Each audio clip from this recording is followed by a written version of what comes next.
Pra mim, gente é o abracadabra de qualquer equação. Não existe. O seu plano de negócio pode ser o bicho. Você pode ser brilhante. Você pode ter uma ideia fenomenal. Mas se não tem gente lá fazendo com você, você vai quebrar e fim. Eu costumo dizer que um gestor, ele tem 3 frentes. E a gente esquece delas. Então, a primeira frente do gestor é ele com a companhia. Ele representa algo. A partir do momento que você tem um crachazinho de gestor, você representa algo. Ele com o próprio time. Você facilita uma relação. E ele como indivíduo. Mais do que nunca, é importante que a gente conduza conversas verdadeiras, legítimas, falando exatamente o que eu falei no começo aqui. A vida é o que ela é, não é o que você quer. O que você quer, a gente pode até construir, mas ela é o que ela é. E o que ela é, Zezinho pensa diferente de você.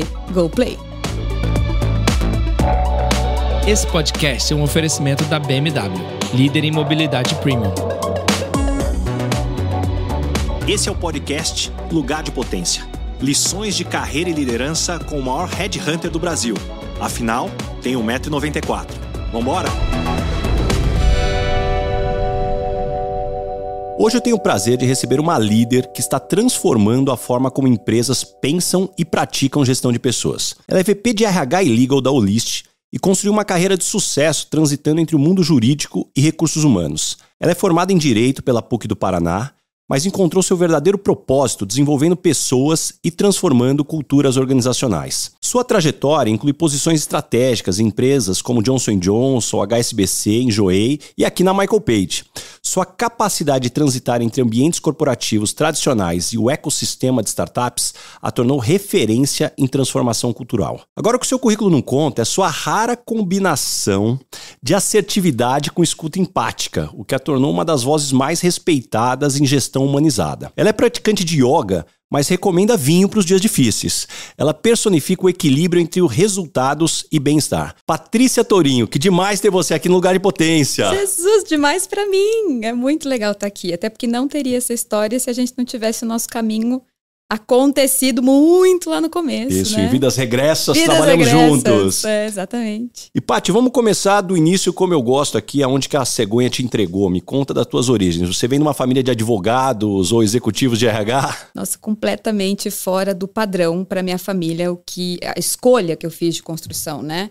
Eu nasci no interior do Paraná, numa cidade que chama Cascavel, mas foi só para nascer. Então, a verdade é Capitão Leônidas Marques, que é uma microcidade com 13 mil habitantes.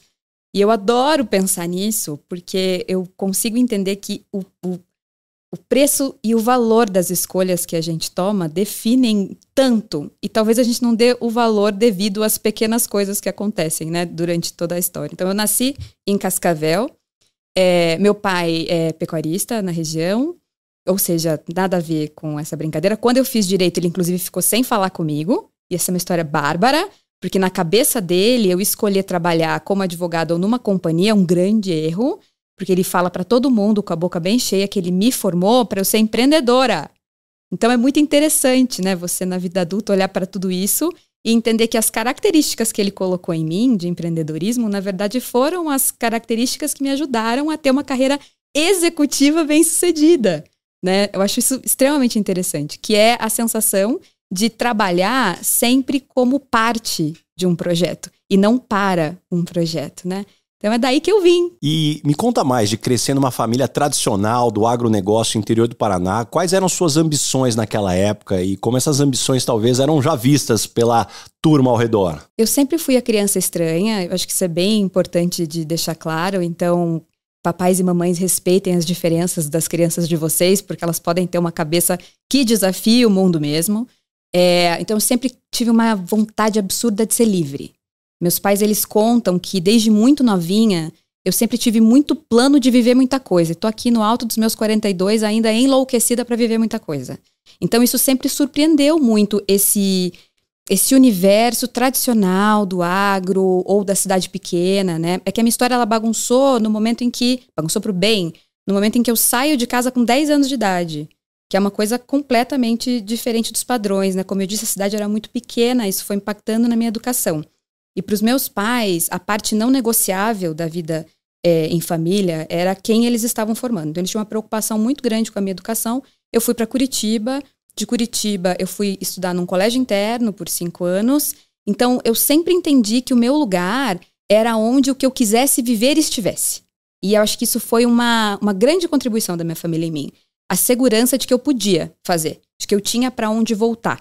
Eu falo que essa é a coisa mais valiosa que eu tenho da minha família até hoje. Não importa como as histórias aconteceram, não importa qual a distância, né, eu me encontro, mas toda vez que eu precisei voltar, eu tinha para onde ir. Isso me fez, eu acho que uma criança muito destemida e uma mulher destemida, né? O que foi fantástico para quebrar esse movimento do mundo super tradicional, do mundo que eu escolhi para mim, do que eu escolhi comunicar. E me conta dessa escolha do direito como a primeira carreira. Como foi, se teve algum fator familiar ou social que influenciou nessa escolha? Tiveram alguns. Eu acho que um muito forte, eu tenho uma relação muito forte com meu irmão. E a gente começou a procurar juntos que faculdade eu podia fazer, que me fizessem ler muito, porque eu sou louca, né, por leitura, completamente compulsiva, enfim. Então, eu queria ter essa experiência, essa coisa do aprender através de um mecanismo que funcionasse para mim, que era a leitura. E eu tinha na minha cabeça, na época, que o curso era esse. E a segunda coisa é que eu queria muito algo voltado ao convencimento, ao falar, ao entender, ao conhecer. E por fim, o que o direito me deu, que eu sou absolutamente grata até hoje, é uma capacidade muito bonita de entender o mecanismo. Porque a vida ela não é o que a gente quer, ela é o que ela é. E o direito, como ele olha o mundo na máquina, como a máquina funciona, independente se você concorda com ela ou não, existe uma máquina estabelecida, ela te dá essa possibilidade de entender exatamente que jogo está sendo jogado. Então, quando eu entendi essas três coisas, eu falei, é ali que eu quero estar. E a escolha de sair do direito também foi muito interessante, porque, de certa maneira, eu nunca me afastei. Essas três características que eu fui buscar no curso, eu levei pro resto. Qual era teu sonho na época? O que deveria ser o produto final dessa matéria-prima? Eu queria advogar sério. Se eu tinha na minha cabeça que eu ia advogar de verdade, assim, a ideia não era... nunca quis, por exemplo, os concursos, as grandes carreiras de concurso, né? Nem Ministério Público, nem magistratura. Isso nunca passou pela minha cabeça. Eu gostava da ideia da advocacia. E eu sempre tive muita paixão, desde o dia 1 da Universidade de Basaglia. Eu não sabia nem soletrar meu nome ainda. Não tinha lido nada. Eu já achava que eu queria trabalhar no ambiente empresarial. Então, eu nunca fui muito da parte do família ou mesmo do civil. Então, eu sempre tive uma paixão muito grande por processo civil, empresarial, administrativo também, porque a máquina pública sempre me atraiu também. Mas esse era o meu lugar. Eu sempre pensei que eu ia advogar. Eu queria entender o argumento. Eu acho que desde muito nova, eu entendi que o direito ele me trazia a oportunidade de saber que o interlocutor pensaria diferente de mim, mas que a gente teria a liberdade de colocar os dois argumentos na mesa. E isso para mim é fascinante. E em que momento você percebeu que o direito não seria aí a tua única carreira ou a principal? Como foi essa linha de descoberta? Foi um gatilho, uma chave que virou um processo? Eu vou começar a te falar isso dizendo que para mim, gente, é o abracadabra de qualquer equação. Não existe. O seu plano de negócio pode ser o bicho. Você pode ser brilhante. Você pode ter uma ideia fenomenal. Mas se não tem gente lá fazendo com você, você vai quebrar. E fim. Quando eu entendi aonde estava a potência da coisa, eu entendi que era ali que eu queria trabalhar. Então, como é que eu queria trabalhar? Não, mas que eu queria... Não é o trabalhar para mim, é o aprender. Eu queria ver como é que era. E aí, eu fiquei num escritório que eu tenho paixão, até hoje são dois grandíssimos, pessoas espetaculares do mundo do direito, né, que é a Teresa Rudalvin e o Dr. Luiz Vamber, né, são pessoas espetaculares que me formaram, né, mentalmente, quando o assunto é direito, meu DNA jurídico vem dali, eu tenho um orgulho enorme disso. Fui trabalhar no HSBC também, como coordenadora jurídica, e de repente eu vi que eu estava trabalhando, o HSBC me perdoa por essa frase agora, mas eu estava trabalhando para o banco não perder dinheiro. Eu estava trabalhando de verdade para o banco não perder dinheiro. E aí eu pensei, mas não estava não era o propósito que eu acho que eu tinha na minha cabeça, acho que não era bem isso que eu queria fazer. Talvez eu não devesse ter ido para jurídico corporativo, olhando agora, né? Eu estava bem com a ideia do escritório, mas nesse momento a vida ela vai toda te dando, a porta abre, a porta fecha, né? Se você é rapidinho, você pega ela aberta e vai que vai, né? Teve um movimento muito interessante no jurídico do HSBC nesse período, que foi uma análise de clima. O clima não estava funcionando muito bem, e aí o RH se envolveu com os gestores do jurídico para avaliar o que estava acontecendo ali. E eu acabei sendo envolvida nessas conversas e entendendo como aquilo funcionava. E eu fui ouvindo as pessoas. E eu lembro de ficar muito encantada, porque tinha gente muito boa sendo ouvida ali. Tem uma executiva específica que é uma vice-presidente da Case New Holland hoje em dia, brilhante, e eu ouvi ela falar com uma calma enorme, como as coisas do dia a dia impactavam na performance dela, na entrega dela. E eu já olhava para ela e falava, deusa. E ela estava ali me contando que dava para ir mais, mas estava tão pesado, estava tão cansada, que ela não conseguia mais. E eu fiquei encantada com isso, assim. E comecei a pensar que eu queria me desenvolver mais e entender o que é que faz o ser humano brilhar. Porque se o ser humano brilha, ele vai. Se ele vai, ele leva. E se ele leva, dá certo.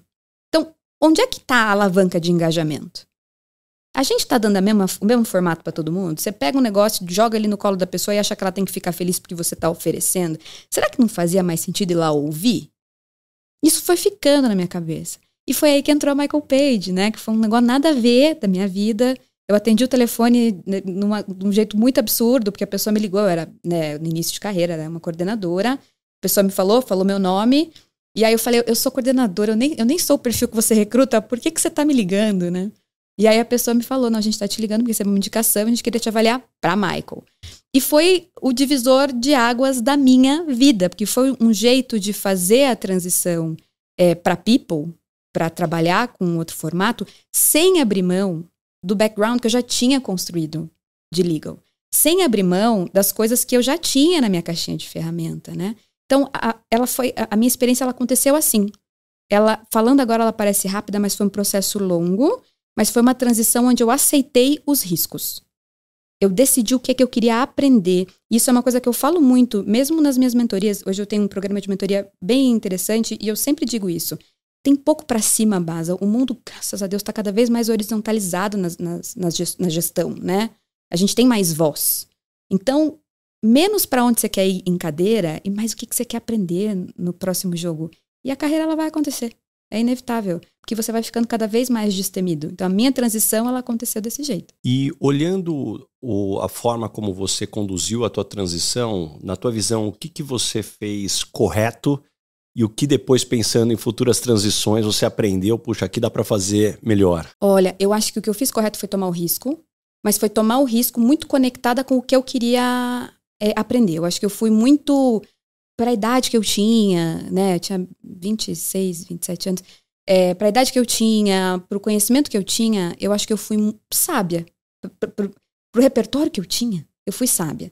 No sentido de olhar, identificar a oportunidade e tomar o risco medido, né? Entendendo ali até onde eu podia ir com aquilo.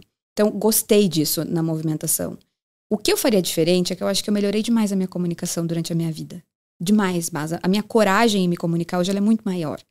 E quando você é mais jovem, você é muito mais impulsivo, né? A idade, ela traz uma paciência, né? A calma, que é uma coisa espetacular, né? Nelson Rodrigues fala, né? Jovens envelheçam. Eu acho bárbara essa frase, porque é um pouco isso, né? A gente ganha gentileza com a gente. E quando eu fiz a transição, claro que me gerou ansiedade, claro que não foi da melhor maneira possível.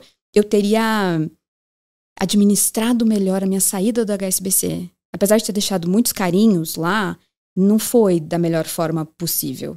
Certamente não foi. E hoje, né, algumas companhias depois, eu olho pra trás e penso, pra que esse comportamento, sabe? Ah, que vergonha. Mas a gente não consegue acertar tudo, né? É fácil dizer agora, né? E o que você mais descobriu sobre o mundo corporativo quando você começou a trabalhar em recrutamento? Talvez o que te surpreendeu? Várias coisas. Primeiro, eu descobri que cada um tem sua fórmula e que a gente gasta muita energia tentando imitar do outro. Pra mim isso foi um negócio assim, porque você ter a oportunidade de entrevistar por 45 minutos, 1 hora, uma pessoa que quer muito te contar da vida dela, se você sabe conduzir isso, é extremamente potente, né? É muito absurdo. Então, algumas coisas eu aprendi. A primeira é essa, as pessoas têm a sua própria fórmula. Se elas gastassem, investissem tempo olhando para o que elas gostariam de viver, para as mudanças que elas gostariam de fazer, e gastassem menos energia tentando replicar um modelo já pronto, elas teriam, inclusive, um pouco mais de saúde mental, sem a menor dúvida. A segunda coisa é que pouco importa se você é o presidente, ou se você é o trainee, ou se você é o analista, todo mundo é ansioso e todo mundo precisa muito de retorno do headhunter. Isso é uma coisa impressionante, como num processo você vê todo mundo vir para o mesmo lugar, de se sentir julgado, provado se eu sou bom o suficiente ou não. Então, como uma profissional de recursos humanos, foi muito valioso para mim, porque eu consegui entender que não importa quem está na sua frente, é sempre gente. O gatilho da dor, da ansiedade, ele se replica. né? Então, o respeito com que eu tratei os executivos com quem eu trabalhei durante a minha vida está completamente moldado nesse lugar. Do aqui não tá o CEO bravo, que bate na mesa, que fica muito nervoso. Aqui tá um homem, aqui tá uma mulher que tá se sentindo julgada, né? E é meu papel fazer isso navegar da maneira mais tranquila possível. Isso eu carreguei, né, para dentro da minha carreira de people. E por fim, e não menos importante, o valor da história não contada. As pessoas não sabem o que elas deviam contar sobre elas, mas quantas vezes você pegou um CV que você leu e você entrevistou a pessoa e falou, qual o seu problema, que o que você está me contando não está escrito aqui? Então, ouvir o outro, abrir o diálogo, permitir que a pessoa demonstre onde está o brilho dela, a vontade dela, é brilhante, porque o teu gatilho, depois, dentro da companhia, de performance, ele está ali. Ela vai performar lindamente no que ela brilha, no que é prazeroso para ela, e não no que você pega uma marreta e tenta ela fazer. É muito bom o seu ponto, até porque eu costumo provocar muito em palestras que currículo é um bicho estranho, porque ele é muito mais uma lista do que a gente não quer fazer mais do que uma lista do que a gente quer continuar fazendo. É difícil encontrar alguém que olha para o currículo e fala, não, eu quero fazer tudo de novo. Esse é o meu sonho. E aí você pega o currículo como um preditivo do que a pessoa deveria fazer. Então essa para mim é uma incoerência que infelizmente a gente vê, e aí a necessidade de explorar mais. E aí nesse ponto agora eu estava refletindo aqui enquanto você falava, pensando no ambiente corporativo atual, você acredita que ele realmente incentiva o desenvolvimento de talentos ou apenas vai moldando as pessoas para as funções já pré-definidas? Eu acho que mais do que nunca essa escolha está no candidato e não na empresa. Explico o meu ponto. Companhias não existem. Elas são predinhos com iPads na porta, com catraquinha para entrar e sair. Isso é a constituição de uma companhia. Companhia, que CNPJ e logo. Companhia que a gente chama é um grupo, né, de gestão que sazonalmente se altera e por um determinado período define o rumo de uma estratégia pré-determinada. Isso é companhia, né? Então, é muito complicado você falar de desenvolvimento humano se apoiando na companhia. Porque a companhia vai querer o que é melhor para ela, Basa. A companhia não acorda e pensa, como agradarei Basaglia hoje? Será que ele está feliz? Será que Basaglia está triste? Porque tem outros 600 para pensar. Então, as ações, elas são cada vez menos direcionadas. É claro que tem o pool de talentos? Tem gente específica para projetos especiais? Tem 1000 coisas. Mas vamos falar no macro, vamos falar no grande, né? Então, quando a gente escolhe fazer parte de uma companhia, e sim, eu sei que é difícil, que tem o desemprego, mas partindo do pressuposto que eu escolhi atuar para uma companhia, eu preciso saber qual é a cultura dessa companhia, o que é que vem de lá, quais são os desafios que eu tenho na cadeira que eu vou receber e como essa companhia pensa desenvolvimento. Eu tenho que saber na largada, porque depois que eu estou lá dentro, eu faço parte daquilo. Ou aquilo se comunica comigo, ou sozinha, eu não vou conseguir fazer uma grande micareta e mudar o sistema.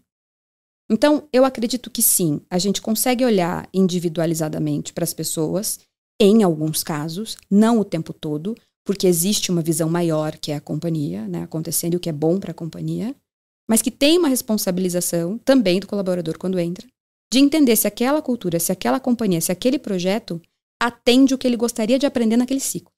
Porque aí, você vai ter ganho, você vai se sentir alavancando, você vai se sentir crescendo. Eu costumo dizer que um gestor, ele tem 3 frentes, e a gente esquece delas. Então, a primeira frente do gestor é ele com a companhia, ele representa algo. A partir do momento que você tem um crachazinho de gestor, você representa algo. Ele com o próprio time, você facilita uma relação, e ele como indivíduo. Se você prestar atenção, quando alguém te pede o desligamento, alguma dessas 3 quebrou. E normalmente é a pessoa com ela, porque ela deixou de pedir coisas para ela deixou de pensar qual era o próximo movimento dela, ela deixou de se entender como um ser humano individual, como um colaborador daquela companhia, e se apoia unicamente na cadeira de gestor. Quando a pessoa faz isso, ela começa a falar só no plural. Presta atenção na sua frente. O time pensa, as pessoas estão irritadas. Primeira coisa, quem são as pessoas? Quem está irritado? O que é teu, o que é do outro? E assim você consegue, através da relação da companhia e do colaborador, trabalhar o desenvolvimento dele de maneira individualizada. Se não, Basa, é só um bolão de problema vindo na sua direção. Você se envolve com as histórias, experiências e aprendizados que eu compartilho aqui em cada episódio? Então pense no efeito transformador dessas lições aplicadas na sua equipe. Conheça mais sobre a minha palestra Lugar de Potência acessando o link na descrição do episódio. Não só inspire, mas revolucione o potencial do seu time. E Paty, quais foram os momentos mais transformadores da tua trajetória que moldaram essa visão que você tem hoje sobre liderança e desenvolvimento de pessoas? Nossa, eu não acho que tenha sido grandes acontecimentos, sabe? Eu acho que para a nossa desgraça, a gente aprende muito olhando para trás. Então, a vida ela vai te trazendo de novo umas situações que você já viveu, que é para fazer uma provinha ali, se você já aprendeu aquilo, e se você não aprendeu, vai vir mais forte, né? Pelo menos na minha história sempre foi isso. O que eu tive muita resistência na mudança para aprender, veio de novo, inevitavelmente. Então, acho que esse foi um dos movimentos que me fizeram ficar mais confortável com a minha carreira. Eu entendi que vai mudar, que vai ventar, que não vai ficar no lugar. E parei de resistir a isso.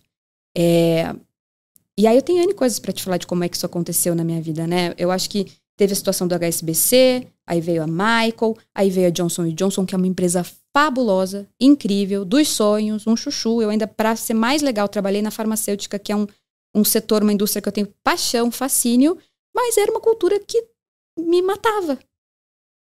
Olha como é louco. Como é que pode tudo tá tão bonito e você sofrer com uma cultura? Para mim isso foi um grande aprendizado, assim, enorme, porque... Isso é igual você ter aquele namorado ou namorada mais desejada da cidade, e aí você fala, mas comigo não, não rola.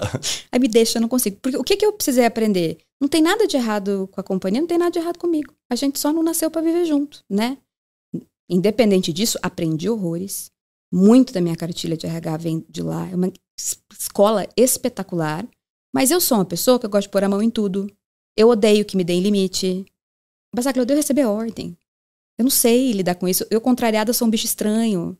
Você imagina numa companhia tão robusta, tão estruturada, com tanta vice-presidência estabelecida, com gestão global até chegar no Brasil.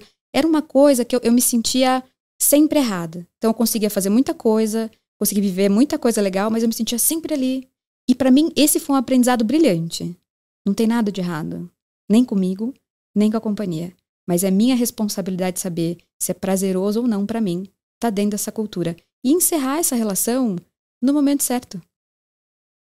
Isso pra mim foi espetacular. E um segundo momento muito importante pra mim foi... Eu tinha uma lista. 2 coisas da Michael que eram muito legais. Eu tinha uma lista das pessoas que eu entrevistei no começo de carreira e que estavam bombando. Sabe aquela pessoa que você entrevistou a pessoa? Era um analista, você passa 2 anos, a pessoa é vice-presidente de sei lá o quê. Você fala, mas o que foi isso aqui, né? Eu sempre chamava essas pessoas para conversar de novo. E eu entendia que tinha alguma coisa nelas que eu gostava. E eu não conseguia saber o que era. Então teve gente que eu entrevistei, sei lá, 4 vezes na carreira. E eu tinha paixão pela pessoa. Eu não conseguia entender o que era. Até que um dia, numa reunião na Johnson, fazendo uma dinâmica dessas de time, o meu gestor da época fez uma pergunta assim, o que você mais gosta em você? E essa pergunta ela me incomodava horrores, porque eu não tinha essa resposta. Hoje eu tenho. Roubei dessa pessoa na mesa. E a minha par, uma outra BP, ela respondeu o seguinte. Ela falou, eu gosto muito de mim. O meu superpoder é que eu gosto muito de mim. Sou muito confortável comigo. Ela falou isso. Eu quis morrer, porque era a última resposta que eu daria sobre mim. E ali eu entendi que a minha característica favorita nos candidatos que estavam lá na minha listinha eram pessoas confortáveis com elas. E dali pra frente isso virou o que eu queria ser quando crescer. Então, hoje eu posso dizer, de coração, que o meu superpoder, na vida, não é nem no corporativo, eu sou muito confortável comigo. Eu gosto da pessoa que eu me transformei. Gosto até das coisas feias que eu faço, porque é bonitinho, a gente dá um jeito, o coração é bom, eu vou resolver, sabe? Mas isso te faz ter muita propulsão. E falando em liderança, Paty, qual o feedback que mais te impactou ao longo da tua trajetória e talvez o que você aprendeu com ele? Eu tive 2 feedbacks. A primeira coisa que é importante saber sobre mim, e que todo mundo julga, mas é verdade, eu falo isso pra todo mundo, eu odeio feedback, ponto 1. Eu sou uma pessoa que eu acredito dramaticamente em estabelecer diálogos. Eu acredito que o feedback, como ele está instalado hoje, dentro das limitações dele, ele vem alguém nada a ver, te joga um troço no colo que você não pode rebater, porque supostamente você devia estar agradecendo. Eu acho uma dinâmica esquisita. Mas o incômodo, ele é muito válido, né? Então, eu recebi alguns feedbacks na vida. Um deles foi um feedback muito ruim, que me transformou muito, que foi uma pessoa que me disse: você ocupa lugares que não são seus. Isso me arrebentou num nível. Voltei pra casa, o cão do Chaves, sabe? Baixa a orelha, volta arrasada. O que eu ia fazer com essa informação? O que era pra fazer com isso? E hoje eu sou extremamente grata, porque eu ocupo sim. Eu ocupo sim. Eu peço licença, mas eu entro. Se a porta estiver ali. Eu vou pedir licença. Eu não sou mal educada, não sou grosseira. Mas eu vou entrar. Então, um negócio que me derrubou, eu entendi que a pessoa estava completamente certa. E que eu gentilmente agradeceria e continuaria fazendo. Esse foi um feedback que mudou muito o meu posicionamento em tudo. Então, eu sou RH, mas se eu tiver uma opinião para dar sobre o negócio, eu vou dar. Se eu tiver tido acesso a um produto da companhia com que eu trabalho e eu não tiver tido uma experiência, eu vou falar. Se eu entender que algo em alguma área não está funcionando de uma maneira correta ou boa o suficiente, eu não preciso falar na frente de todo mundo, mas eu vou falar. Eu vou evitar as suposições e eu vou falar, eu vou ocupar. Se a porta estiver aberta, eu vou pedir licença e eu vou entrar. Então, esse feedback ele foi brilhante para mim. Brilhante, assim. Maior dor que eu senti, mas ao mesmo tempo, melhor libertação que me deram também, sabe? E quais são as verdades não ditas sobre liderança e desenvolvimento que poucos profissionais talvez tenham coragem de abordar? Eu acho que tem uma que é bárbara, que é sobre comunicação. Primeiro, gente, comunicação, tiver que investir em uma coisa na vida, investe em comunicação, que vai salvar o mundo. Gentileza e comunicação salvam o mundo. Eu adoro o que você está dizendo. Eu costumo dizer que a Terceira Guerra Mundial vai ser por falta de comunicação. A única certeza que eu tenho, ou por falta de interpretação de texto. Nossa, exato. Porque também isso vai causar isso uma Terceira Guerra Mundial. É verdade. E eu costumo dizer, partindo desse pressuposto de que comunicação é uma potência muito grande na vida de um executivo, porque não é sobre falar bem, é sobre ouvir bem. Porque a pessoa que ouve bem, ela consegue partir do lugar comum. Todo mundo tem um lugar comum. Mesmo nos assuntos que a gente pensa mais diferente, em algum lugar tem um conector. A pessoa que ouve bem, ela encontra essa conexão. E ela consegue voltar para a conversa a partir dessa conexão. E na hora que ela faz isso, o atrito diminui, a raiva acalma, a fala pode ser calma e aquilo pode continuar. Então, para mim, eu acho que a gente fala muito em escutativa e pratica pouquíssimo. E aí a carreira de headhunter me ajudou dramaticamente. Porque você tá ali pra ouvir o outro. Né? Você sabe se a sua entrevista foi boa ou se ela foi ruim. Se você ficou falando em cima da cabeça do candidato 45 minutos ou não. Né? Você não pode ocupar o silêncio. Né? Você precisa deixar ele funcionar a seu favor. E uma outra coisa também vinculada à comunicação é: não suponha. Eu acho que essa é a frase que eu mais uso tanto nas mentorias quanto no desenvolvimento dos executivos que estão ao meu redor. Não suponha. Pergunta. Você não vai morrer por perguntar. Ana Sui, ela tem uma frase que eu gosto muito, que ela fala que a verdade liberta. Porque a realidade liberta. Por que ela fala isso? Porque na nossa cabeça, uma coisa pode ser horrorosa. Uma história tem 50 opções de ser ruim. Sabe? Tipo, daqui até a sua casa você pode ter batido o carro, ser assaltado. A gente tem a capacidade de fazer projeções catastróficas enormes. E a realidade, ela vai te dar no máximo uma situação ruim para resolver. Então, ela é libertadora. Por isso que eu sou tão a louca de não supõe. Pergunta. Eu acho que fulano tá bravo comigo. Pergunta. Eu acho que ele não gostou do que eu entreguei. Pergunta. Não sei o que a empresa... Essa frase tá nervosa. Não sei o que a empresa quer de mim. Pergunta pro seu gestor. Pergunta. Não vá para uma conversa já com a resposta pronta. Me aconteceu uma essa semana que foi brilhante. Eu treino com a minha melhor amiga todos os dias de manhã. E a minha agenda dela é o caos. Então a gente raramente se encontra, isso é uma coisa como um evento quando a gente tá no mesmo treino. E eu vinha para São Paulo, então tava super corrido, eu tive que fazer uma reunião antes do treino, imagine o horário dessa reunião, mas tá. Atrasei. A Paty, que é minha amiga, ela é muito correta assim, com a agenda. Atrasei, o que eu pensei? Cara, eu vou chegar lá, a Paty vai estar brava, ela vai falar que eu não tô priorizando. Mas assim, eu aterrorizei na minha cabeça, eu fui dirigindo, eu não tô pronta para tomar uma lavada agora já, sabe, 7 da manhã. Não tô, fui. Eu cheguei, ela tava no meio de um exercício, ela me recebeu sorrindo e brincou. Ela falou: amiga, achei que você vinha só para alongamento. E continuou treinando normal, me perguntando o que tinha acontecido com uma paz. E eu já tinha argumentação. A minha argumentação era dizer pra ela, você também atrasa. E você também chega... Entende como a gente é refém de um inimigo imaginário na nossa cabeça, que a gente cria muito louco e vai rebater o outro em cima de um negócio que só tá aqui? Imagina, carrega isso pra vida corporativa. Gasta 3 segundos pensando se você não viu isso acontecer ontem. É absurdo. Então, pra mim é isso. Aprender a escutar não é só teoria. É difícil pra caramba. E as pessoas tratam como se elas fossem ler um livro e sair fazendo. E a segunda é, para de supor, junta coragem e pergunta o que você quer. E, Paty, me ajuda agora a entender um ponto. Você transitou tanto em empresas tradicionais e agora startups. Quais são as principais diferenças em gestão de pessoas, se é que existe, nesses ambientes, e como é que você adapta o seu estilo de liderança? Olha, as diferenças são grandes, mas no final, pessoas. Eu acho que tem que partir disso, né? As dores e as inseguranças, elas se repetem muito. Mas o que muda muito? Veja, numa companhia muito grande e muito já organizada e estabelecida, você tende a trabalhar um pouquinho mais em silo. As áreas, elas têm menos interface, elas entregam mais dentro ali do desenho em que elas estão. Os quadros de regras, eles são mais sólidos, eu diria. Quando você pensa em meta, quando você pensa em estratégia, é tudo a longo prazo, né? Você fala em 5 anos, você fala... No startup, Baza, nada está escrito em pedra.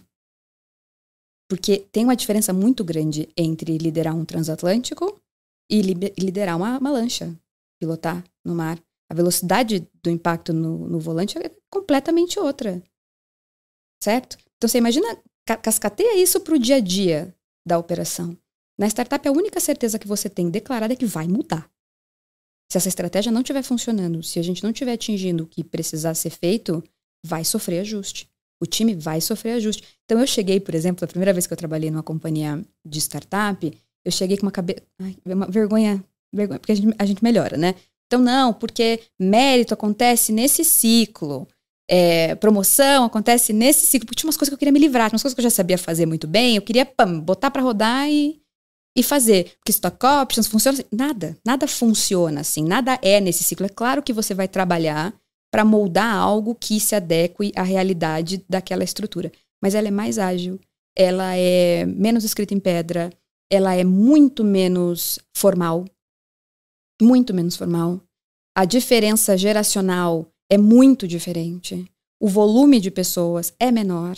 Então, tudo isso tem muito impacto. E o que as pessoas querem aprender também é diferente. Então, existe uma série de formatos que você aplica na companhia maior, de longo prazo, um desenvolvimento que ele é mais cadenciado, você vai alimentando os grupos de talento, né, de forma um pouco mais longa. Startup você não tem esse tempo, a pessoa está brilhando agora, tem uma cadeira de diretor bárbara, vamos, testa. O ambiente de teste, ele é muito maior no startup. Uma outra coisa que se altera muito é que normalmente a gestão de uma grande empresa é feita por executivos de carreira. Pessoas, elas têm toda uma formação. Então, gestão, elas nem sabem, eu acho engraçado isso, elas nem sabem que existe um modelo de gestão operando por trás. A gestão, ela já está tão enraigada, quando as coisas acontecem, que elas nem notam. No startup, tem a figura do fundador. E aí? Você sabe que é uma pessoa brilhante, que é uma pessoa que deu certo, fez um negócio que parou de pé e contrata um monte de gente, mas ele não vem de escola de governança. Ele não entende que ele não pode falar só com o diretor que reporta pra ele. Ele acorda um dia, tem uma dúvida com a Maria, ele liga pra Maria 7 da manhã. E é isso. Thiago não faz isso, que fica claro, mas enfim. Esse é o movimento. Então, como é que funciona a cabeça do fundador? Porque o desenvolvimento, o que é talento para uma companhia, passa muito por para onde você tá indo, em que ritmo você quer ir, né?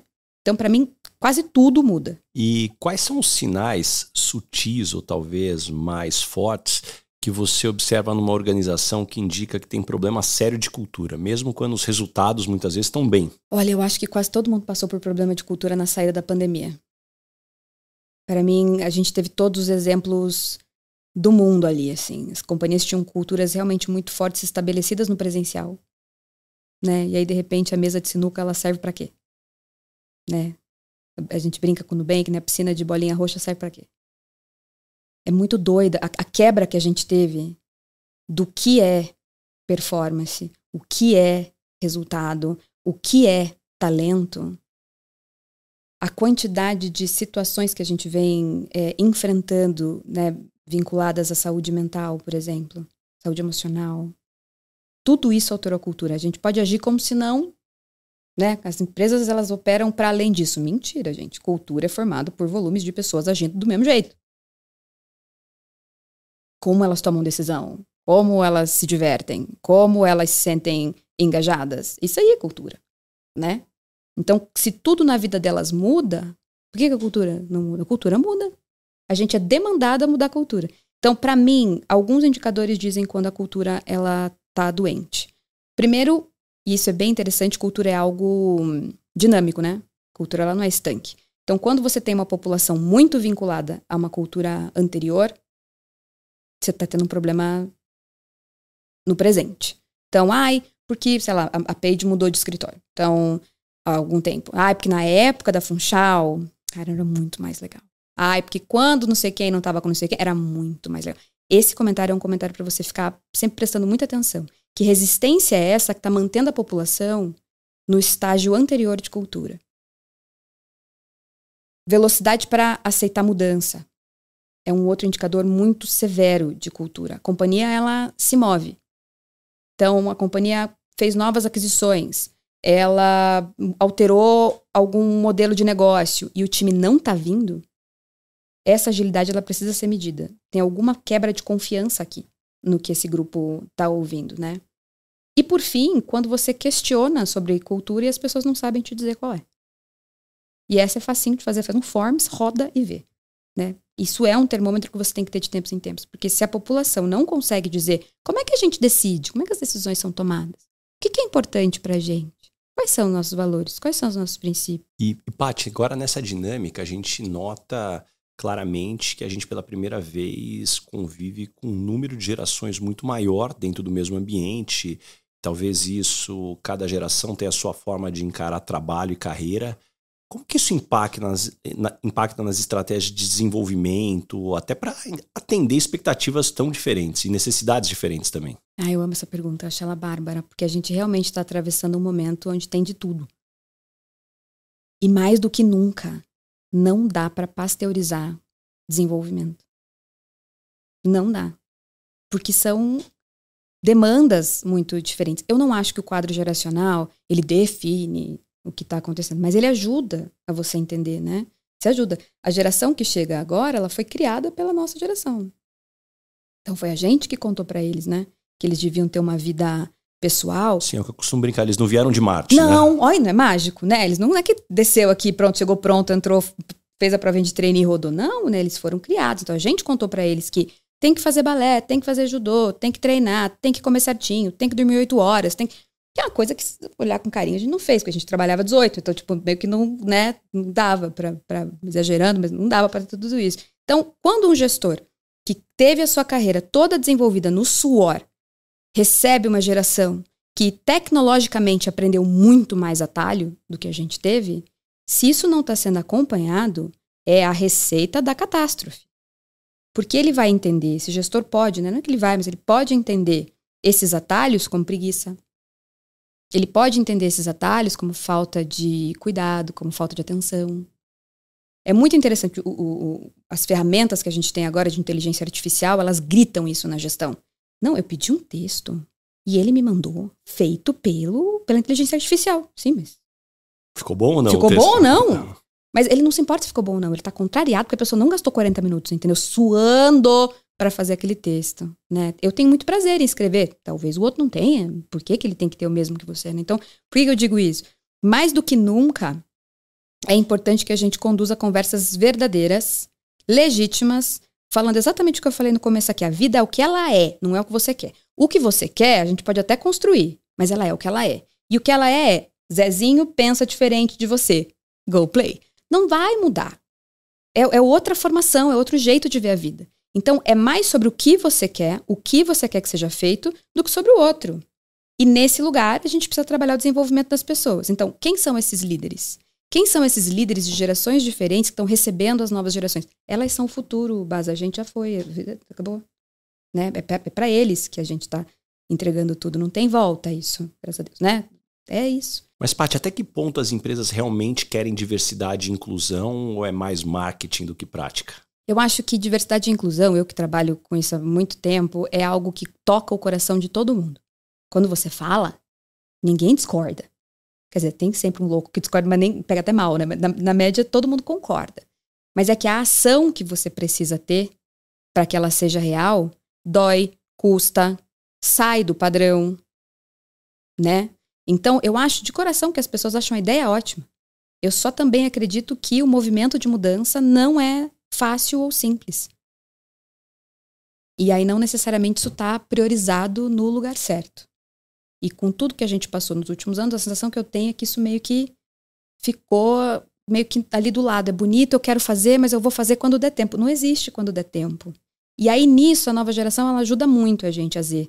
Porque eles já vêm com isso muito na cabeça, muito com a forma de viver. Então eles forçam um pouco isso. Não resolvem. É importante dizer que diversidade e inclusão não se resolve por quebra geracional, não se resolve exclusivamente no trato mais adequado e justo e correto com relação à população feminina ou com a comunidade LGBTQIA+. Não. É muito multifatorial.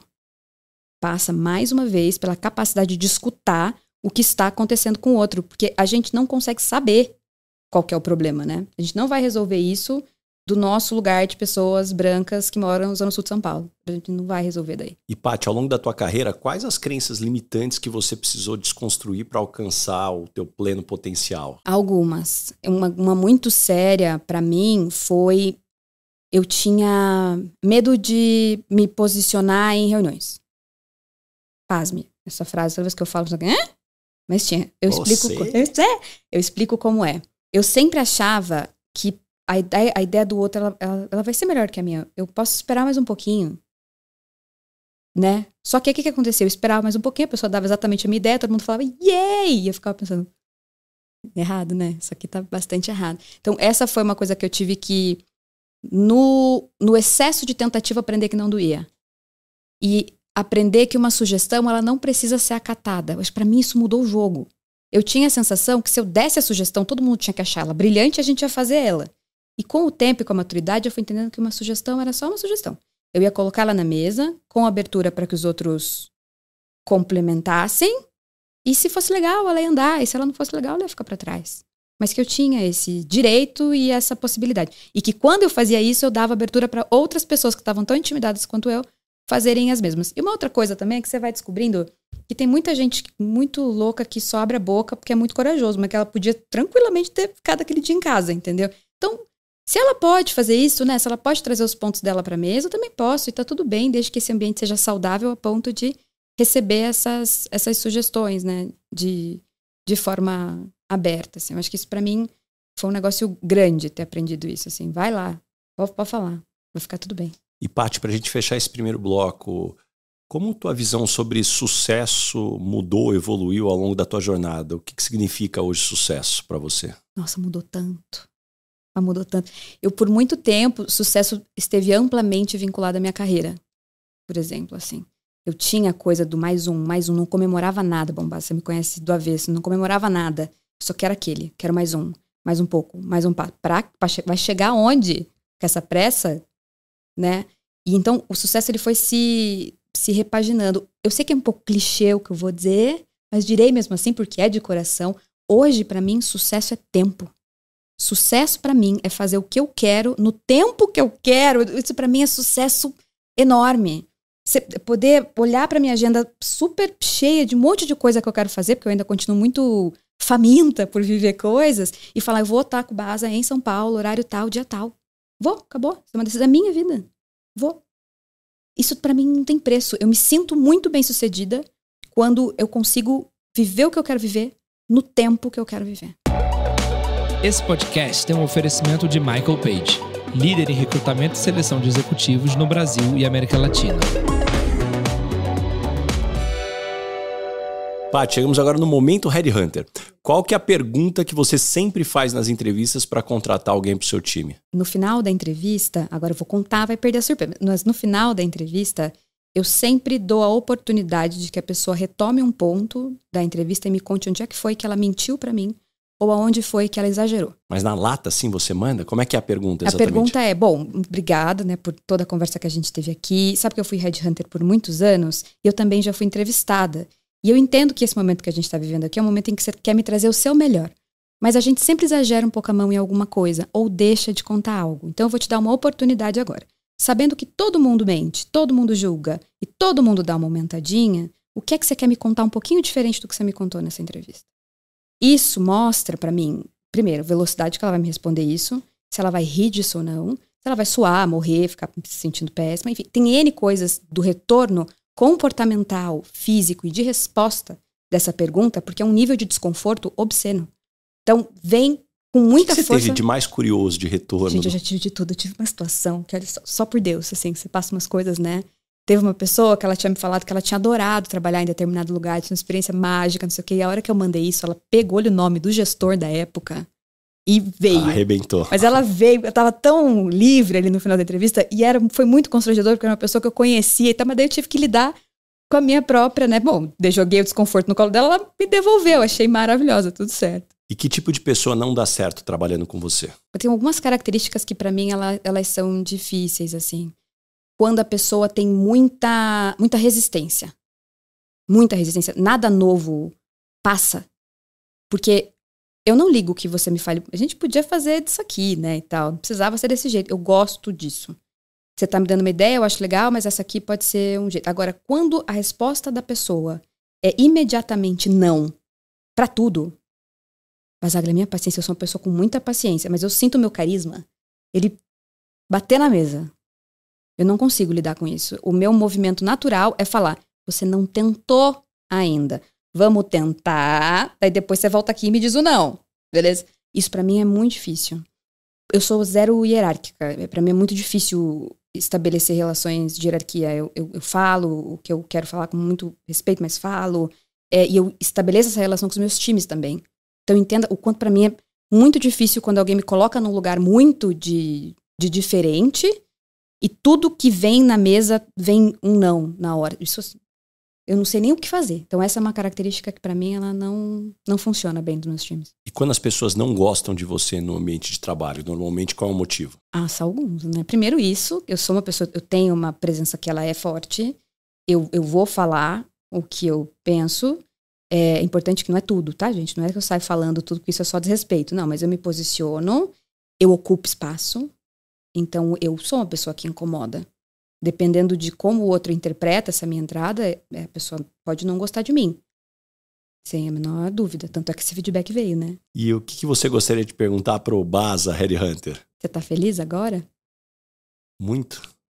Muito. Eu tô adorando esse seu olhar para o mundo amplo e com um monte de estímulo. Para vocês que não sabem, esse menino ele é curioso desde o dia que ele veio pro mundo. E agora ele tem a chance de descobrir 1000 coisas perguntando pros outros. Então ele tá assim, ó, chega que tá com a pele boa. Não, mas é muito bacana. Você que me conhece há tanto tempo, eu tenho essa mesma energia de querer viver.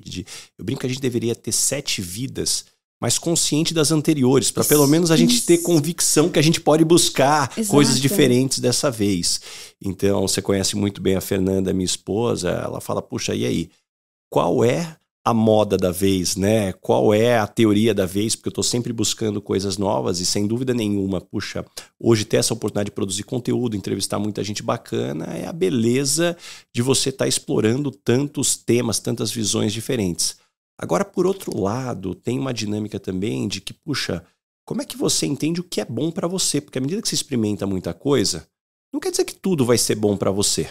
Então, como é que você vai selecionando o potinho das poucas coisas dentro das que você está conhecendo, que você quer manter, porque senão também você começa só a experimentar um monte de coisa e deixa de lado o que é importante. Mas eu acredito que principalmente você refletir como que essas coisas se conectam.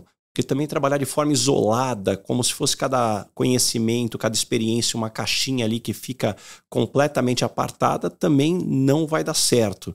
Então, isso talvez que me faz estar com tantas pessoas. E uma coisa que talvez eu nunca comentei, mas algo que eu já escutei muitas vezes, muita gente quando me chama para discutir um problema, ou muitas vezes um grupo de discussão que está com uma situação, ou mesmo amigos para viajar, fala assim, Bas, eu gosto de você por perto porque você faz boas perguntas. Você não tem as respostas, mas você faz boas perguntas. E eu acho isso o melhor elogio que uma pessoa poderia ter, porque quem sou eu para querer ter todas as respostas, mas se eu estou despertando nas pessoas uma reflexão para extrair o que talvez já estão com elas, essa vai ser a melhor parte. Então talvez são os pontos que me vêm em mente. Nossa, mas eu acho que a pessoa que te disse isso estava corretíssima. Para mim tem 2 características suas que são muito... Olha lá, gente, momento feedback aqui, ó. Isso que dá a trazer alguém que te conhece, que você já trabalhou junto há bastante tempo. Eu acho que as perguntas são realmente muito preciosas, porque você não parte do pressuposto que o que está sendo dito está errado. Eu acho isso brilhante, que é um pouco... Eu ganhei muito essa segurança de falar na mesa na sua gestão. Porque eu sabia que você podia até... não sei se eu quero fazer assim, mas você ia me perguntar. Você ia querer entender por que eu cheguei naquele lugar. Eu acho que isso empodera o outro e empodera a sala. Empodera o grupo a pensar. Eu acho isso uma coisa espetacular. E tem uma segunda coisa que para mim foi, especialmente na minha carreira, foi um divisor de águas. Foi a primeira vez que eu pude parar de brigar sozinha. Eu acho que eu conto isso para todo mundo. Quando me perguntam como era na época. O pessoal fica curioso, né? Como era o Baza no dia a dia, né? As pessoas perguntam muito. Então, para mim, isso é uma coisa... Foi a primeira vez, eu lembro, assim, da sua frase para mim. Eu entendi que até aqui teve que dar cotovelada. Parou. Agora quem dá cotovelada sou eu. E foi bárbaro, porque você realmente fez, né? Você estava lá por mim, você abriu o espaço, você acreditou. E você não fez isso só comigo. E eu acho que isso é uma característica incrível, que é a coisa do você saber quem está do seu lado na trincheira e primeiro confiar nessa relação. E o resto a gente vai resolver.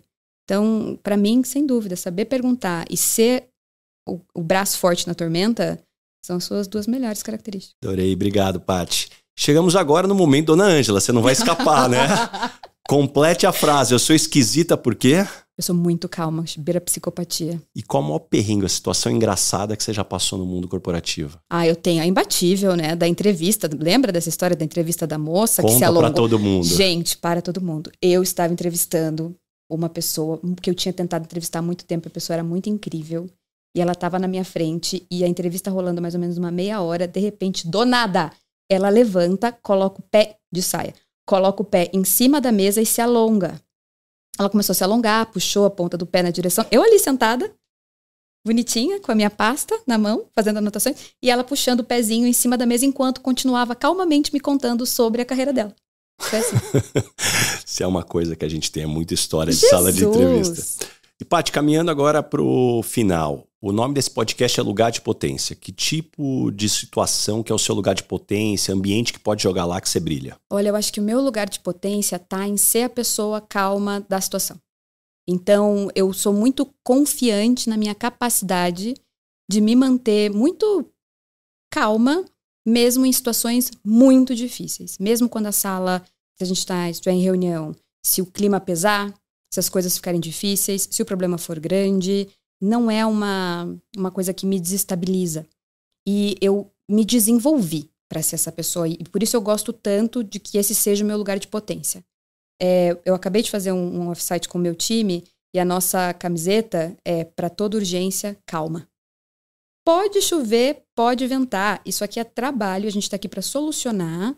E a gente vai manter a calma e olhar para isso de um jeito adequado, sem sair por aí matando pessoas e atacando os outros. O problema está em cima da mesa, nós vamos resolver o problema que está em cima da mesa. Depois é depois, né? Você trata o seu nervosismo em outro lugar. Mas sem dúvida esse é o meu lugar de potência. E me conta uma verdade que as pessoas não costumam dizer e na sua opinião é fundamental para se ter sucesso. Onde é que dói? Eu acho que as pessoas elas investem muito tempo tentando parecer que nada ataca, nada machuca, nada, sabe?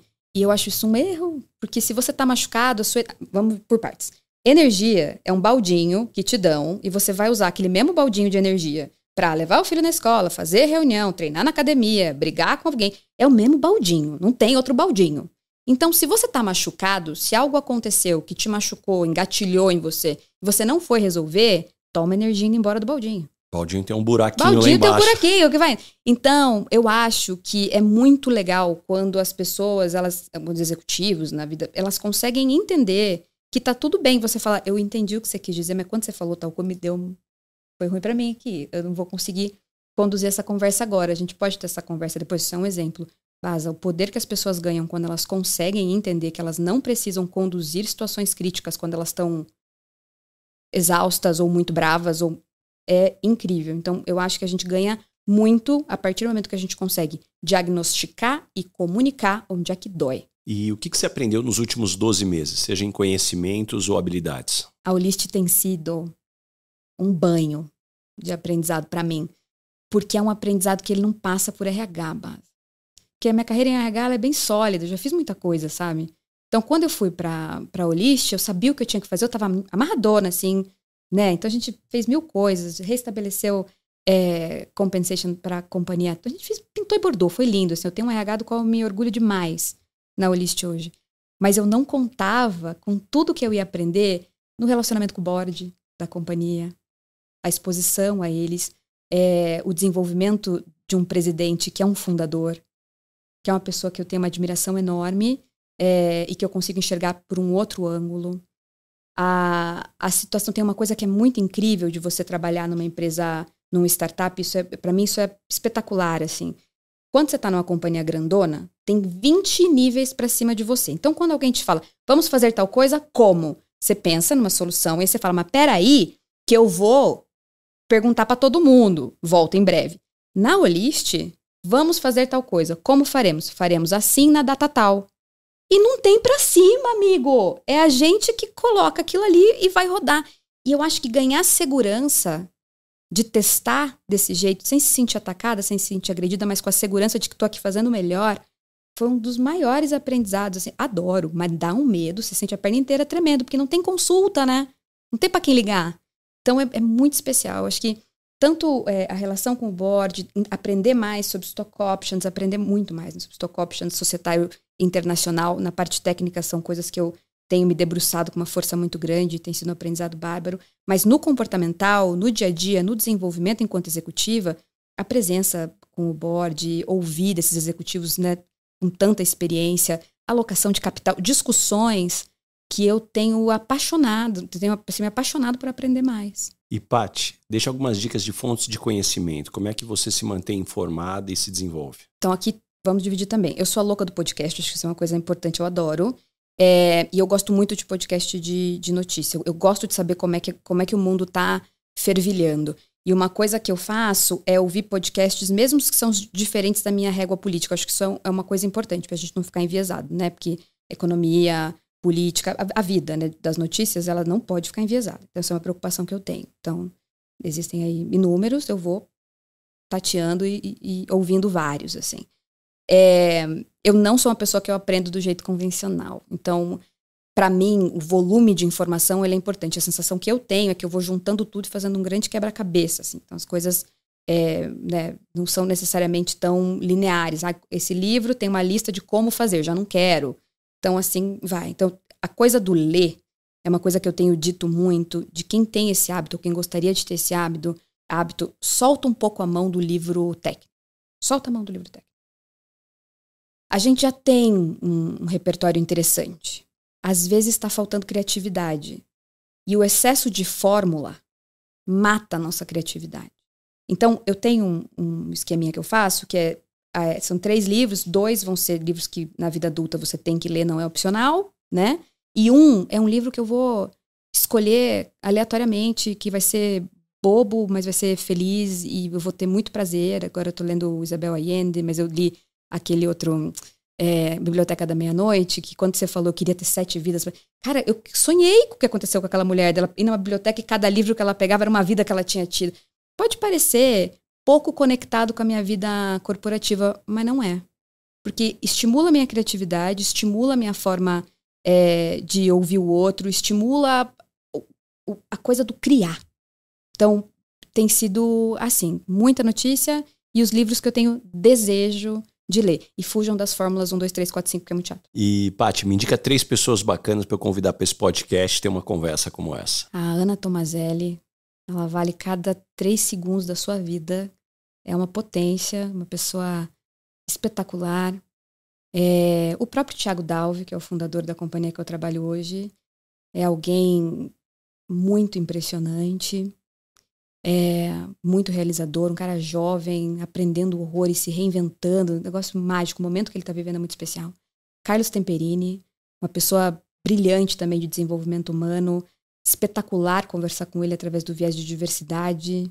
Nossa, base, eu posso ficar aqui horas, te faço uma lista, te mando no WhatsApp, são pessoas brilhantes. Adorei, que lista. E uma pergunta que eu faço para todo mundo que passa por aqui, Paty, o que é felicidade para você? Felicidade para mim é ter o coração quente sabendo que eu sou amada, que tem lealdade ao meu redor e que eu faço o que eu quiser fazer no tempo que eu posso fazer. Demais, adorei.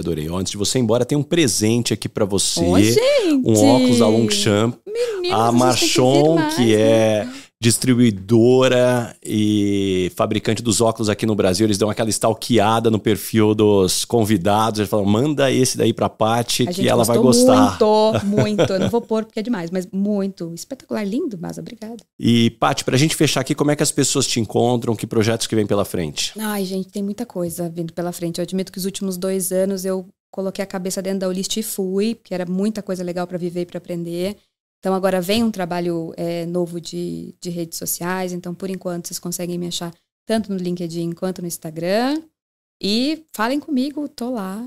Muitas coisas novas para 2025. Muito bom. Paty, muito obrigado mesmo por abrir tua agenda, por voar até São Paulo pra gente gravar aqui essa entrevista tão bacana. Eu tenho certeza que todo mundo que nos escutou até aqui saiu com páginas e páginas de anotações, muitos insights, muitas lições. E principalmente, puxa, quem tá aqui nos escutando, aproveita para compartilhar esse episódio, para dar uma cutucada em tanta gente, porque tem tanto conteúdo bacana, compartilha com todo mundo. Muito obrigado mesmo. Foi um prazer enorme, pode me chamar sempre. Valeu!